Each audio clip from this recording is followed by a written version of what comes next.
Guys, good afternoon. So, welcome sa motherboard repair. So, may repair tayo ngayon. Pakita ko sa inyo. Problem nito ay no power. Yan. So, ito ang resibo ng ating customer, 4488, line number.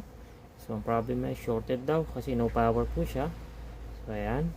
MSI B150M, yung ating motherboard. So, may dalang customer na processor, i7, at saka dalawang memory, 2 pieces, at GB. Ayan, so ito siya. As you can see, dalawang memory niya, tapos may processor. Sa atin lang yung heatsink, tapos video card ay sa atin. So ayan siya, testing, HDMI, dalawang USB port naman is working, pati yung sounds. So as you can see, saan ba yung sounds nito? Ayan, magana naman yung sounds natin.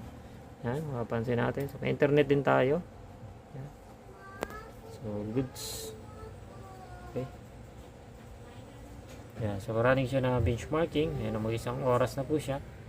Ayan, so ayan, sinagad na natin yung yung CPU reading, 100% na. Yun yung ating memory na 91% yung ating Tapos yung ating GPU is ayan.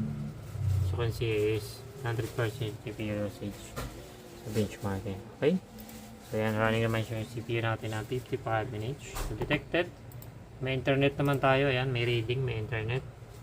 At yung reading. Ayan, GPU. Ayan. So, GPU natin ay 2GB lang. 50 Ti. Ayan, memory ni customer, 32GB. So, ibig sabihin, dalawa. Mali yung nakalagay dito. Ba't 8GB to? Kasi 32 eh. Ibig sabihin, 8GB lang kasi nilagay. Ano bang pagkakasulat to? 8 lang. Pero nakalagay po kasi wala naman akong pinalitan dyan. 32GB pa ang memory niya. Okay? So hindi ko lang din alam sa customer, wala kasing sulat. Hindi ko din naman tinignan yung pinaka memory niya. Ayan. So okay na po siya, sir. Pwede na pong kuhanin. So, gumagana po ng maayos yung ating Okay? Ayan naman yung sound. Pasta, instant pasta ready. Ito ang isa sa pinaka-pinipilahang kare-kare dito sa Binondo. Okay? So ayan, gumagana sound. So may internet din. As you can see. Okay, so yan ang ating update from motherboard repair. Okay, so ganito na lang guys. Thank you for watching. Bye for now.